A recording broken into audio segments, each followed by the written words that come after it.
The objective for this lesson is that students will be able to calculate simple probabilities and that students will solve everyday real-world problems involving probability. So I gave these notes in my class on March 1st, 2012, which is my son's birthday, so happy birthday, Cole. This is chapter 7.2, probability. And here's how we define probability.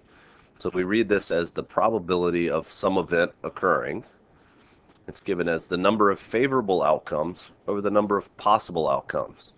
So how many ways are there that this event could occur, and what are the total number of things that could occur? So we're looking at the number of ways that this event could occur over a list of all of the possible outcomes, or the number of possible outcomes. Sample space, it's a list of all of the possible outcomes. So we have up here the number of possible outcomes. In the sample space, we just write them all down. What are all the different things that could occur? And you'll better understand how we use these in the next slide. My computer's really slow today. Hippity bippity bop. Go to the next slide, please. Or maybe not. So this is when I go on a long diatribe about Microsoft and how my next computer will be an Apple and all that stuff. Let's see, if I click it again, maybe it will go. Or maybe not. Or maybe if I instead say go back, it'll go. Or maybe not. And there we go, finally. So here's our next slide. Sorry for the delay. Use the die to the right to answer the following questions. So the first question is, what is the sample space? So when you roll a die, there are 6 possible things that could occur. You could get a 1, you could get a 2, you could get a 3, a 4, a 5, or a 6. So for the sample space, all we're going to do is write down all of those things. So my sample space is 1, 2, 3, 4, 5, and 6. It's just a list of all of the possible outcomes. Question 2, what is the probability that I roll a 5? So if we're looking at favorable outcomes, number of favorable outcomes, over the number of possible outcomes. So we already said there's 6 possible outcomes. Here they are. How many favorable outcomes? How many 5s are there on a die? Well, there's 1. So the probability of rolling a 5 is 1 out of 6. We could express this as a decimal by dividing 1 by 6 and getting 0.16 with the 6 repeating. Or we could express this as a percent by simply moving the decimal point 2 places to the right and getting 16.6 repeating percent. So there's roughly a 16% probability that when I roll a die, it's going to come up as a 5. That's the same probability as rolling a 1, a 2, a 3, a 4, or a 6. Each number has the same probability because each number exists only once on the die. The probability of rolling an even number. So we got to think how many even numbers are there on a die.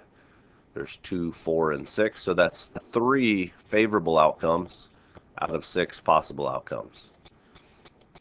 As always with fractions, we simplify when we can. So 3 over 6 simplifies to 1 over 2. So I have a 1 out of 2 probability of getting an even number. As a decimal, that's 0.5. As a percent, that's 50%. So another way to think of this is this probability is saying if I roll the die twice, 1 out of those 2 times it should be an even number. That means the other time it should be an odd number.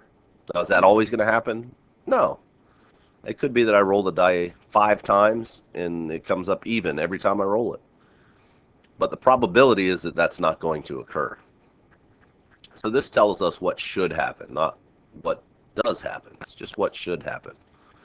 Prime numbers are numbers that can only be divided by 1 in themselves. So 1 is a prime number. It can only be divided by 1. 2 is a prime number because it can only be divided by 2 or 1. Now when I say divided, I should say divided evenly. 3 can only be divided evenly by 1 and itself, so it's prime. 4 is not prime because 4 I can divide by 2 also. 5 is prime. It can only be divided evenly by 1 and 5. 6 is not prime because it could be divided by 2 and 3 also. So we have 1, 2, 3, 4 prime numbers. So there are 4 prime numbers out of 6 possible outcomes, which simplifies to 2 out of 3, which is 0.6 repeating, or 66.6 repeating percent. So out of the first 3 we've done, rolling a prime number is the most likely one to occur. Rolling a 5, the probability is that that'll only occur 16.6 repeating percent of the time. Probability of rolling an even is that it'll occur 50% of the time. And a prime is just over 66% of the time. Probability of rolling a 7. Well, how many 7s are there on a die? Hopefully you're saying 0. So the probability of rolling a 7 is 0%. There is no chance that you're going to roll a 7. Unless you have one of those funky Dungeons and Dragons crazy die, which you guys probably don't even know what Dungeons and Dragons is anymore. So, whatever. Alright, so let's move to the next slide. Wow, it actually went that time without any delay. So now we're going to do the same thing but using a spinner. So we have this spinner with blue, green, red, and orange. What is the sample space? What are all of the outcomes that could occur? Well, I could land on blue. I could land on green. I could land on red. Or I could land on orange. So that's my sample space. It's just a list of all of the possible outcomes. There are 4 possible outcomes: blue, green, red, and orange. The probability of landing on blue.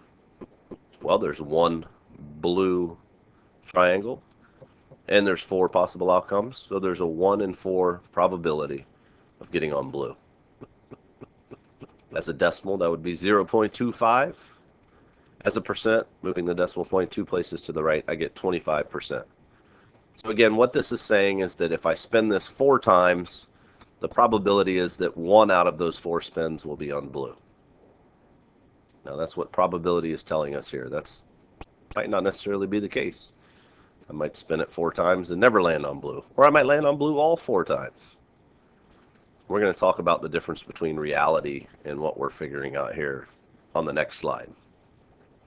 The probability of orange or green. So the probability that I spin this and I land on either the orange one or the green one, that's 2 out of 4. So there's 2 favorable outcomes, orange and green, 4 possible outcomes. 2 out of 4 simplifies to 1 out of 2, which is 0.5, which is 50%. Number 4 says the probability that it's not red. So when I spin this, the probability that it lands on something other than red. Well, there's 1, 2, 3 triangles that are not red. So my probability is 3 out of 4 that I won't land on red. That's 0.75 or 75%. And the last one, the probability that I'll land on, excuse me, the probability I'll land on purple. Well, there is no purple, so the probability is not good. It's 0 out of 4 or 0%. All right, so let's look at the next slide. Theoretical versus experimental probability. So this says what we just found were theoretical probabilities. Experimental probability is found by doing an experiment and recording the results. Another way to think about this is theoretical is what should happen. Experimental is what actually happens. So let's actually roll a die, record our results and see what happens. Or let's spin a spinner and see what happens. We already discussed that, you know, what happens when you actually do it might not be the same as what's supposed to happen. So let's do some experiments. Find the experimental probability of rolling a 5. And we're going to do 10 tries. So, spin my handy dandy die here. Not spin it, I should say roll it. So the first roll, I got a 1. Gonna spin it again. This time I got a 1. Spin it again. I got a 2. Spin it again. I got a 6. So we're finding the probability of rolling a 5. Now, let's think about this again real quick. The theoretical probability of this. The theoretical probability of rolling a 5. There's only one 5 on there, so the theoretical probability is 1 out of 6, which we said was 0.16 with the 6 repeating, or 16.6%.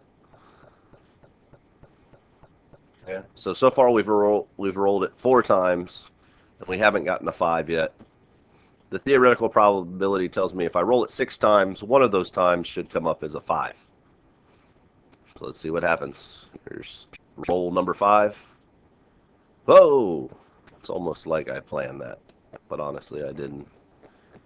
This is supposed to be completely random. Roll number 6. I got a 1. So if you look, we got 3 1s the first 6 times we rolled this.